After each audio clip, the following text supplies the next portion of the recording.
I figured out was from my very subtle fear of wasted potential. It scares the life out of me that I've failed. Today's guest helped negotiate billions in corporate procurement deals across Barclays, Lloyds, and IBM.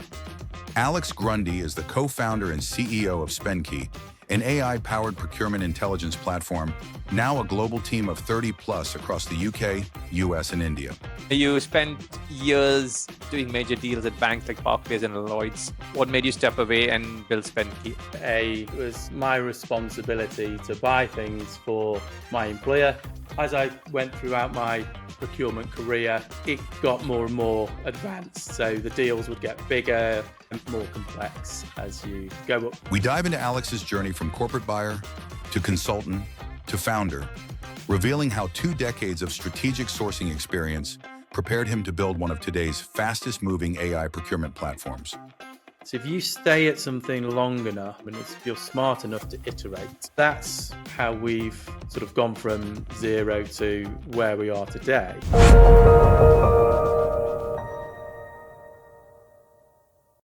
Hey everyone, today's guest helped negotiate billions in corporate procurement deals, and now he's turned that expertise into a cutting-edge AI startup. Alex Grundy is the co-founder and CEO at Spendkey, an AI-powered procurement intelligence platform built to outperform consultants. Now, with over 20 years of experience in strategic sourcing at firms like Barclays and Lloyds, Alex spotted the inefficiencies and gap in traditional advisory work.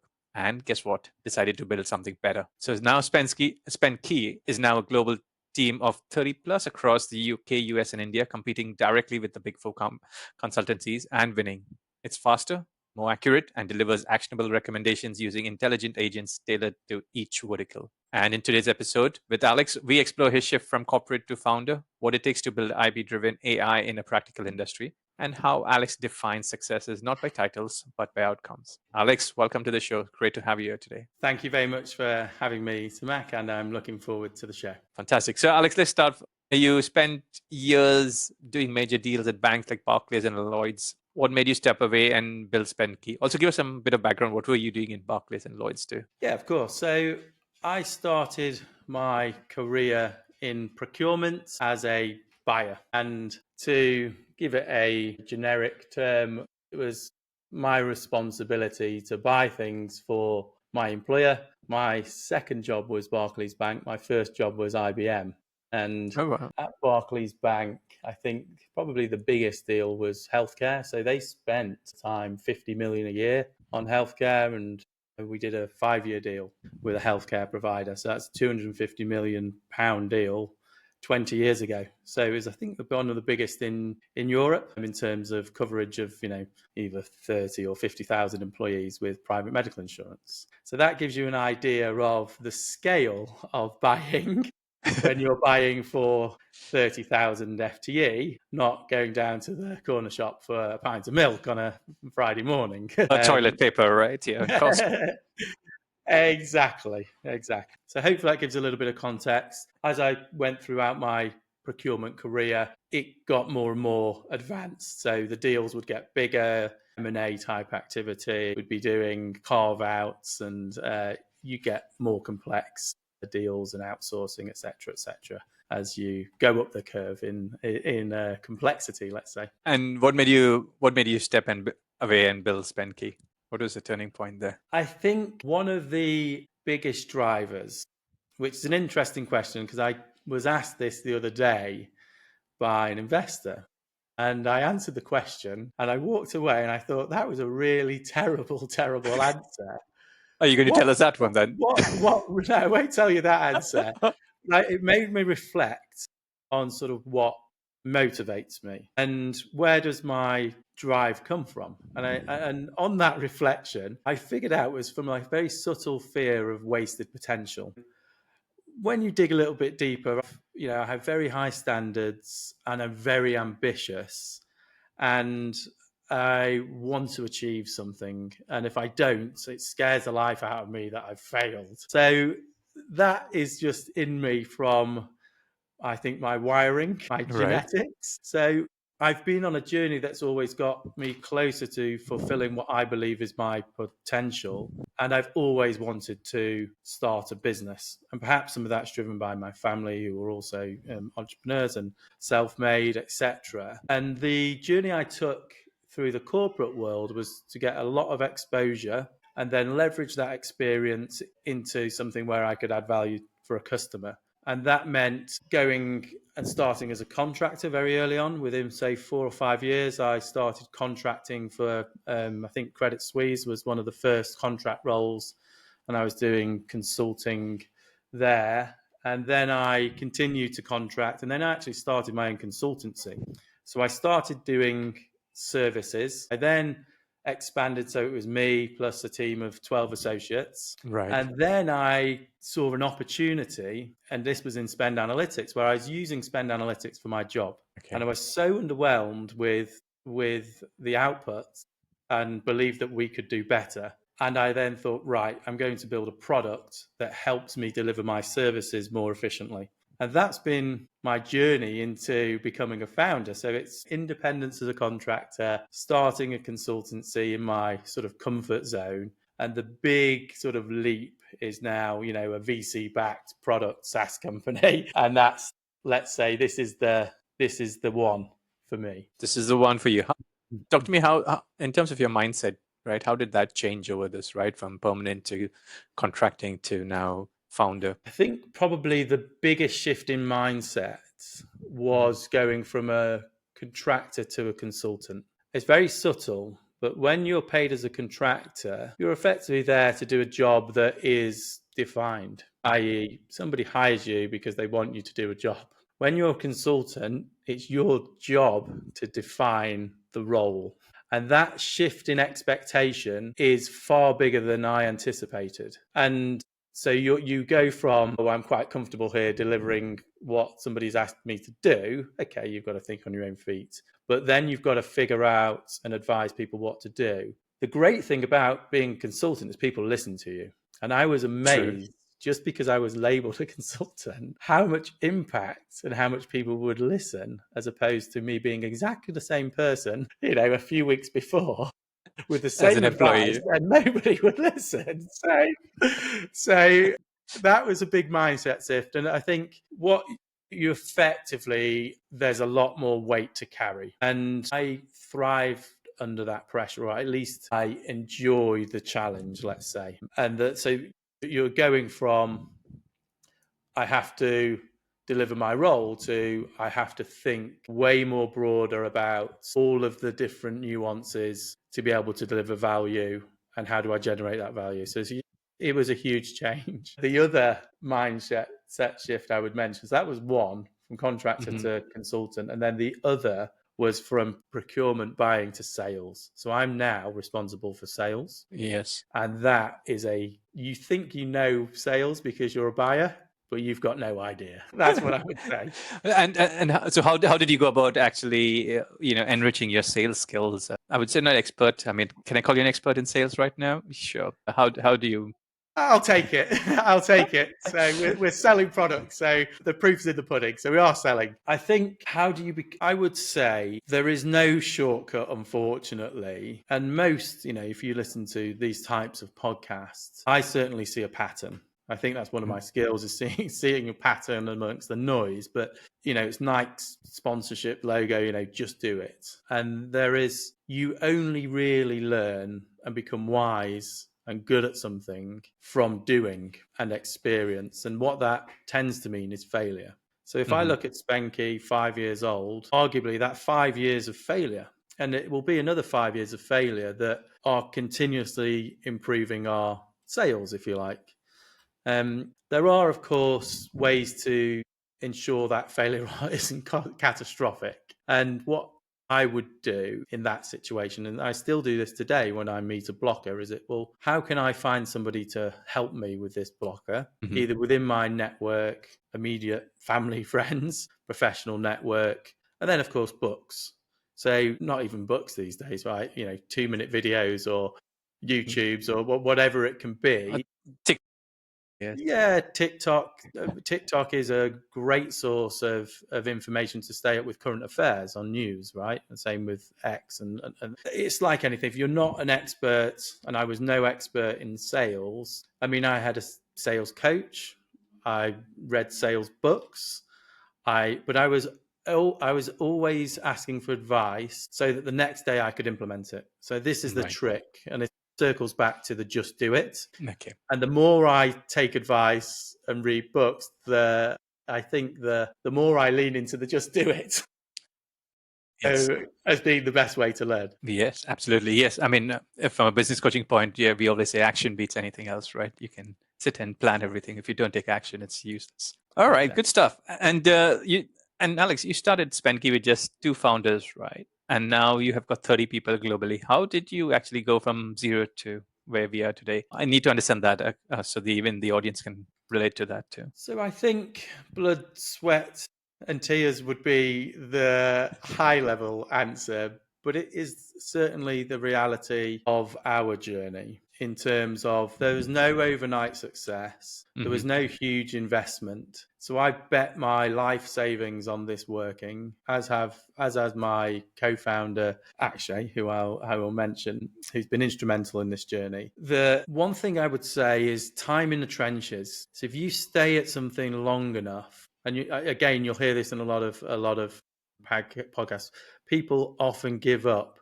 way too soon. I could have given up a million times over. I mean, most days in those first 3 years, I could have easily given up. But the time in the trenches, the resiliency, you spend enough time, and if you're smart enough to iterate, no good spending time and not changing. So Yes. I go back to the do it. So the amount of things that we've tried and failed at, but the amount of things that we've tried and succeeded at, and that's every single day, and being very quick to iterate. And now in the world of AI, we're iterating in hours, even on our product and on our customer delivery. So it's moved into such a high pace from a delivery standpoint. But that's how we've sort of gone from 0 to where we are today, not giving up. And I mean, a lot of people, it's a bit cliche, believe in yourself, all of this stuff. But I think it's, if you have a gut feeling that what you're doing is right, obviously there's a borderline insanity in this. You don't want to stay at something too long, if it's not. But if you see progress, I think that's key. So we saw progress. We always have seen. There's always been enough for us to know that actually we're moving in the right direction. We've not been a lovable and gone to, 100 million ARR overnight in 7 months or whatever the figure is, right? But we've always seen customers say, yes, thank you, this was helpful. And if you're getting customer feedback that's positive and you believe that you can make a step change, and I think the key here is not just to be slightly better, but 10 times better, then carry on and make sure you carry on for long enough. Because and we're probably not in where all the fun happens, because that can potentially be in years 6, 7, 8, 9, 10, where you start making the real money. But staying at it for 3 years might sound like a huge ask, but you have to really to figure out whether it's going to work. So yeah, that I would say, stay at it. Fantastic. That's a very important point, because all around the level of frustration you mentioned at the startup level, right? Founders don't even realize, we've not even started off this journey as to what it will happen, what it takes. Resiliency is one, but how does that balance with the work life? I know you said you have, is it a young child two young babies? Yeah, 2 babies. 2 young now. babies. Well, you just forget it, really, your work life balance. So if you're going to run a startup, I'm working on holiday, I'm working when I'm walking the dog, I'm working when I'm in the supermarket. I was basically I signed a contract in the car park about an hour ago via a DocuSign. I sent a proposal in when I was in the car wash this morning. It's just, you're constantly working. And particularly with mobile, that makes it far more easier to do so. So remote working from, the car wash, sign a document in the supermarket, all these things that you never used to be. It's not this normal now, right? Just a couple of clicks on the phone. Always be on, and that includes Saturday, Sundays. and be responsive. The work-life balance is how I've adjusted to family life, having, started this 5 years ago without children, now have two, is you have to be ruthless with your time, which means delegation to your team. And the family sort of forced that. So in a way, I'm far more productive than I used to be before kids because I have to be. I can't. No. Not to drive productivity, no. But you have to be. So you have to let go. You have to leave people to do things. You have to be very ruthless with your time. So that means meetings are structured. I leave a meeting if I'm not adding value, and I ask my team to do the same. And it creates a culture where there's an objective, there's an outcome of every call, and everybody is valuing time. And that has been a big change for me, as well as other, hiring's been a big learning curve. I think, that's for a Right. founder Okay. something new. I could write a book really on what I've learned about hiring and some of the things that you have to really grasp that are all relatively new, like sales, hiring, etc. Got it. And so going back to, Spendkey as product itself, it delivers consultant level outcomes through kind of AI agents in a nutshell, right? But what does that actually look like in practice for someone listening in from the procurement space, or a layman or a CEO actually listening in right now? And I think it's important to note that a lot of people say they could do this and only we do it in practice.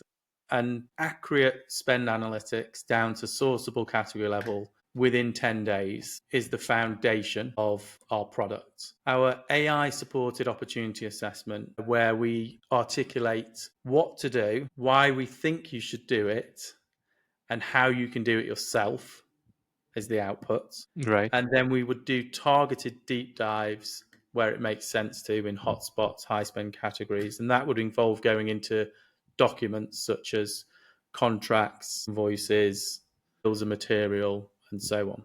And that's what we deliver in 15 days. So an exec report to any CEO that is listening, and I've just come off the call 5 minutes before this, and I showed him it's about 100 million spend per annum. And, we will produce a report that says, here's where you can save money and here's how. And the slight conflict between consultants is we are very, very descriptive on what to do and how to do it so that the client has flexibility. So that means the client can do it themselves, which is first and foremost what we want them to do, particularly in what we call wave one, what can be delivered in the first 90 days. So working capital improvements, quick wins, they can do themselves. And a consultant is conflicted to say, look, go away and do this, and this is how you do it, because of course they get paid for their time to deliver these outcomes. So we're saying, here's an opportunity assessment that's way, way, way more detailed than you'll get from a consultant and isn't conflicted, because we want you to have the flexibility to do things yourself, go to the interim market, or work with consultants. So we're not saying that don't work with consultants, but you can be a lot more selective and augmented. And particularly if you can self-fund in those first 90 days, then you might be able to afford the consultancy bill, right? And so there is that. So that's what we're delivering live now for our customers. I think that the nuance, or what's so special, I believe, around how we deliver this is we highly scrutinize every single recommendation in our opportunity assessment. So if I come to you, Simek, and I say, look, I can save you 10 million.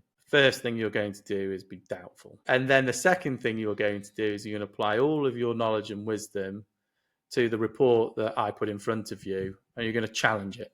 And you say, we can't do that. We can't do that. You're dreaming. So we do all of this before you get the chance to do it. And we do it across hundreds of different categories. And I'll give you a nuance, so the structure of the board. This came up the other day. If you've got a board member internally who also sits on the board of your supplier, I don't recommend to move away from that supplier, because it's going to be a bit difficult. So these are nuances, and I mentioned we have a procurement nuance framework. There's hundreds of nuances that we go through in rigor, lots of rigor, so that when the recommendation gets to you, it's seemingly obvious. It's like, well, of course we should do that. It's not something that's going to be blocked by a regulator. It's not something that's going to put you at risk from, margin, or going to disrupt your production. So they're very highly considered. And I think that's the difference between what we put forward and perhaps what others, because we go into so much detail, and it's arguably 3 years worth of work that's done in a day by agentic workflows. So it's all driven by agents and agentic workflow. Got it. Is that the secret sauce when you say you build it 4 times faster, or you give the output 4 times faster? Yes. So this is 3 years worth of work in a day. 3 years worth of work. So the level of documentation that we produce, one of our recommendations might have a 40-page report. Right. So ordinarily, if you're looking at, say we've got $1 billion of spend across 4 geographies, how do I figure out where my opportunities are? Well, you get 3 guys that are good all-rounders that, have got expertise that align to that vertical in each of those regions. So you've got 12 guys now in your business going around asking questions, figuring stuff out, looking at spend, looking at contracts, trying to figure out what's going on. And it takes, collective effort of those 12 people working for 3 months. That's 3 years worth of manual work. We get hold of your data and do it in a day, and the output is way better. That's very interesting. So that's the wow factor, really, of how times have changed. Love it. And I get the output time it takes 4x or whatever, but again, for enterprise procurement director sitting and listening into this call, what kind of inputs do he needs to provide to Spendkey to produce these level of reports, and how long does that take? So we go live within 15 days, and we need 3 half-hour calls with you, full stop. Wow. Okay. Fantastic. Great. Your stack, and it's lightning quick. So it's frighteningly easy to get this. Oh, wow. Well, yeah, I've been on the procurement side at DB, so I know how long it took us to get to one product. There you go. All right. Listen, you've also won awards and been shortlisted alongside companies like Uber. Now, well, how did that come along, and how do you stay lean and punch above your weight in all this?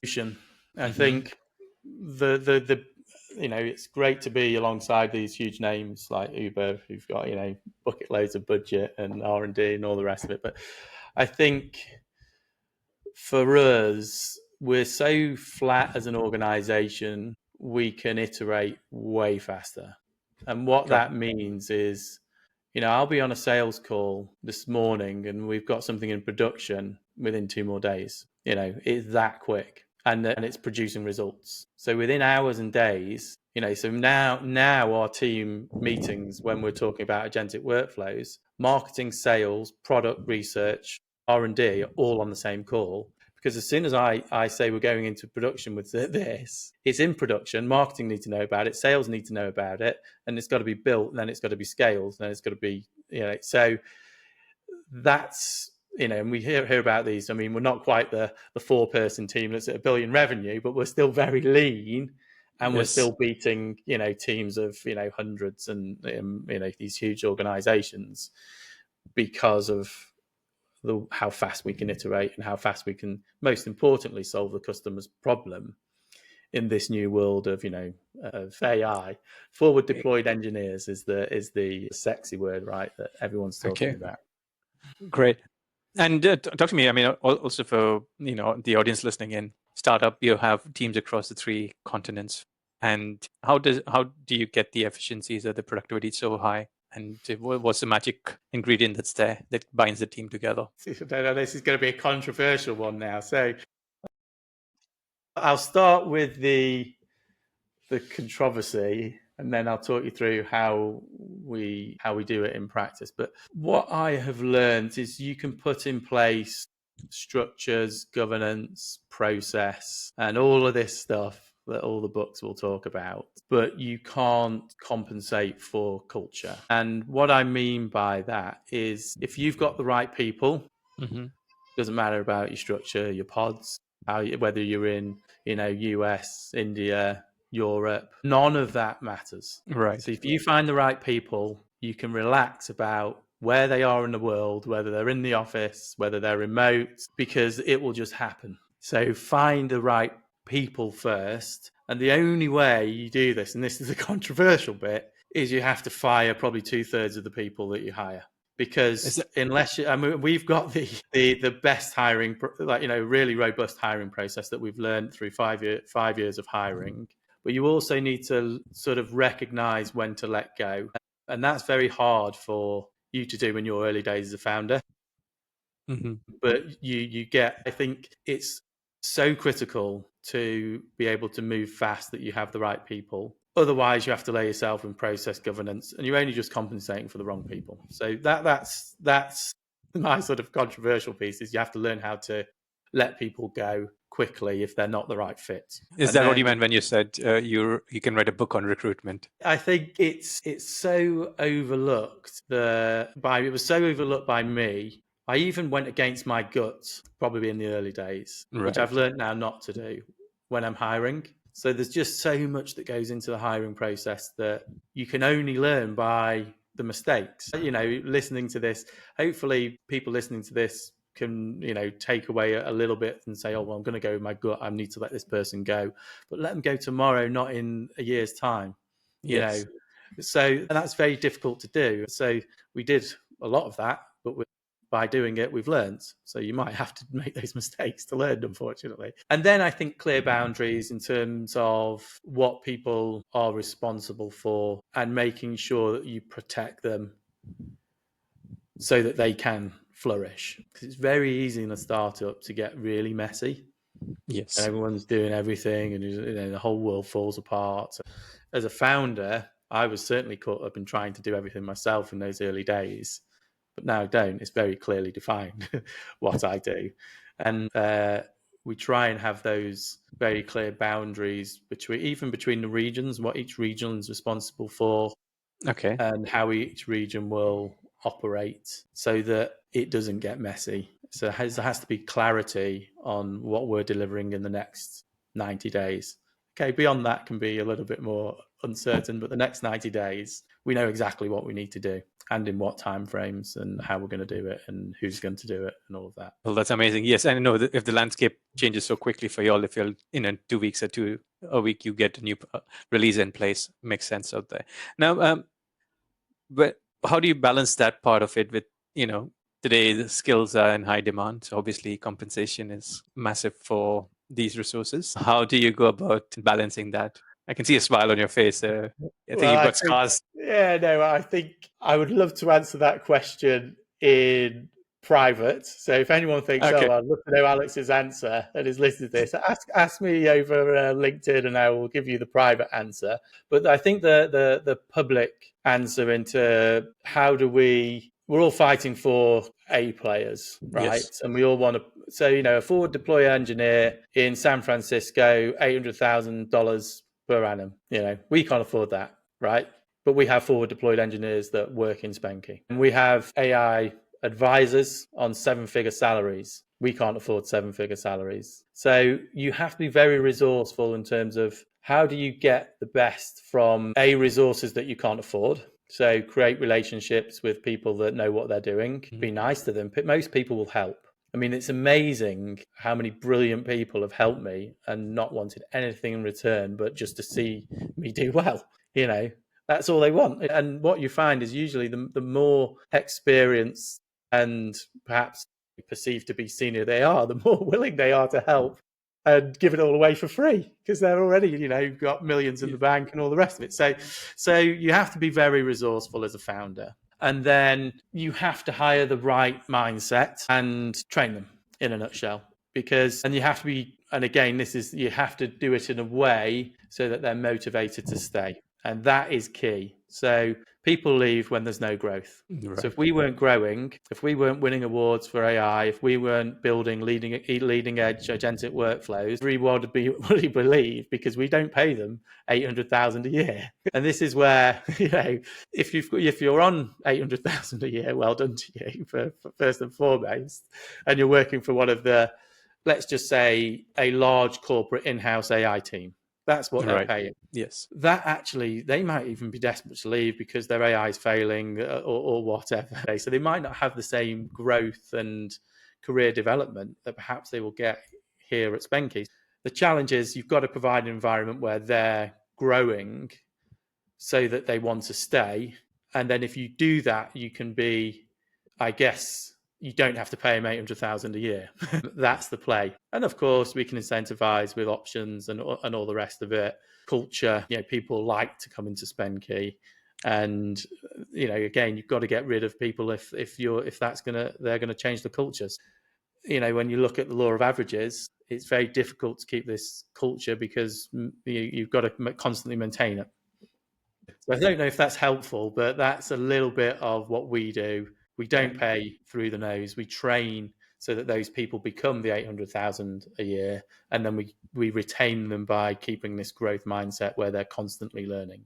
So we are, in effect, we're more an R&D function as a company than we are, I guess, a procurement intelligence, because everything we do is iterative and research and development. So that we can be at the forefront. When we come to enterprises, what is it that the business leaders are getting wrong when it comes to AI, in your opinion? Okay, so I think the shift from doing it in-house, and in fact, I won't mention his name, but there was a consultant who spoke at an event last year or year before and said around, predicting that, SaaS is dead because all enterprises are going to do it in-house. But what has happened in the last 18 months is all the Fortune 100, all the big enterprises have tried tinkering around, if that's the right word, with foundational models. And they've come to realization that the amount of effort that's required to keep up with them is far outweighing the reward. And there's three things that will fail an AI project. It's latency, cost, and accuracy. So if you have just started in this space, you're going to fail on one of those very quickly. And ROI, it's no good, solving a problem, having the highest accuracy in the world if it's costing you 10 times more than the return you're getting on the problem. So you've got to solve a very big problem. So, we're going into organizations and we're saving tens of millions. So we can afford to spend money on AI because the return is tens of millions. So you've got to find a big problem, big inefficiency. Otherwise, you're just going to blow, you're not going to get there on cost. And then how you architect this so that it is, from a latency point of view, if you're dealing, customer transactions, then you need to be in milliseconds. For what we do, latency is not as much of an issue, but it still can be an issue when we're analyzing so much data. So it can, we're looking to get to, as close to zero for onboarding. We're at 15 days at the moment. Right. Some areas of our product are hours. So, and this is hours to analyze billions of spend, by the way. So there's a lot of processing that goes on in the background and burning through tokens and compute and all of this stuff that if you don't get it right, you'll fail. So I would say if anyone's listening to this, I would myself either pick the biggest problem in your company. Don't start small because you'll fail on ROI because it's going to be expensive if you're trialing. I mean, we've spent fortunes trialing and erroring. So whatever you do, you're going to have to trial and error and you're going to spend a lot of money. So it's got to be worth doing. So pick the biggest problem. And then for everything else, go to somebody who specializes in that use case. So if the biggest problem is core to your business is, I don't know, logistics, right? Go and put AI in-house in logistics. Spend however many tens of millions you need to do and save your millions and be the hero. But just bear in mind that 95% of projects are failing at the moment. So you've got to back yourself to be able to fix this. And then for everything else, go to experts that have already proven that they can fix the problem with AI because they've already done the 3 or 4 years of R&D. I mean, we've been playing around with LLMs since November 2022, which is when, OpenAI released ChatGPT. So just think about how many problems and errors we've made in those 3 years. Yes. So that would be my advice to, and also just recognizing that that's where they fail, either on one of them or all three. And most of the enterprises have already spectacularly failed and wasted millions. And I think now the stats are coming out to support that. You're absolutely right. I think what I liked about that response was, take the biggest problem, which has the biggest ROI, and then do it rather than a small one, which has the ROIs, you're not even able to see the benefits of it. So I think that's really stood out there. If you're paying someone 800,000 a year for one forward deployed engineer, he's got to fix a big problem, right? So there you go. It's expensive AI. Look at the salaries that are being thrown around. And then if you don't get the right resource, you're going to fail anyway. So it's got to be a big problem. Talk to me about Spendkey. Where do you see it in the next 3 to 5 years, Alex? Our vision hasn't changed since day one. And that is to support our customers in becoming more efficient by deploying procurement rigor. And I call it procurement rigor because it sort of covers everything. Rigor is about doing stuff. You mentioned it in your coaching. Well, it's no good telling people what to do, helping people what to do if they don't do it. Yes. So everything, people have talked about, insight to action, but we're making it happen. Our customers take action within days because we're enabling it through the amount of insight that we share and the guides on what to do and how to do it. So that in itself, our foundation of, first of all, structured data. So our document and spend analytics creates structure and clarity within our data, which don't start again. There's another stat: for every dollar you spend on AI, spend 3x on data. So if you're spending $1 million, spend 3 on data. So there you go. If you buy it, so you just get into how big the problem is. Right. So if you're going to spend 10 million on AI, you'll need to spend another 40, 30 on data before it all works. Solve a big problem. But the where I see Spendkey is becoming more accurate, more robust, and quicker. So what customers love about us is the robust. They trust Spendkey. So the idea is they come to Spendkey before anybody else to figure stuff out. So getting all of that to a point where it's lightning fast, we can onboard in 0 hours, not 15 days, and then using our data for more use cases. And that means acting upon our recommendation through to the outcome. So our deck that we share with investors and that market, Right. we talk with this. It talks through our vision of 5 years time. So outcomes as a service, that we're in this phase at the moment where we're a hybrid. So we're delivering recommendations that deliver the outcome, and we're moving towards delivering the outcome in full. So it's effectively less and less done by humans to get to, how do I save 50 million? Well, you just plug Spendkey in and you do nothing, is where we get to in the next 5 years. And where we are at the moment is we're partway through getting to that outcome with, we've actually fast tracked those 3 years worth of work in a day, which effectively is done in 15 days because we have to spend a lot of time fixing data. That's why it takes 15 days. And then it's taking that outcome and then delivering it. So I can, if you put that in procurement terms or CFO terms or CEO terms, it's doing the negotiation with the supplier. It's finding the second source, and it's doing all of that for you. And I would say, you look at the platforms out there at the moment that are doing this in part, and well done to them. There's huge platforms out there to do this. But one of the biggest downfalls of any workflow tool, if it's been designed, a few years ago, which all of them are, is the workflow relies on human input. Yes. And everything we do at Spendkey is 0 touch human input. That's what we're working towards. So, we have 3 half-hour calls with our CFO, and that's more iterative building up of the outcome. As we go forward, it's all about 0 touch to get to the outcome. And that means removing the whole old way of thinking, whereas you go into a tool, and some of these autonomous tools, that the first thing they do is they ask you to fill in a questionnaire. Yes. Well, that's not autonomous. That's going in and asking the human to do stuff. So we're all about removing all of that entirely. Got it. Hopefully it gives you a bit of an insight. Yes. Obviously, if 5 years from now, Spendkey has done this, what does the structure or of a procurement department look like at enterprise level? I would say the human element is becoming ever more important. And that's even as internally within our business, right? So I want to spend my time talking to my customers, and everything else I want AI to do. And in part, that happens internally within Spendkey, and within a procurement function, it should be the same. Right. So if I'm a strategic sourcing buyer, which I was for 20 years, I don't want to spend, and I literally sat there 6 months in an office with lawyers negotiating an outsourcing agreement that's 700 pages long.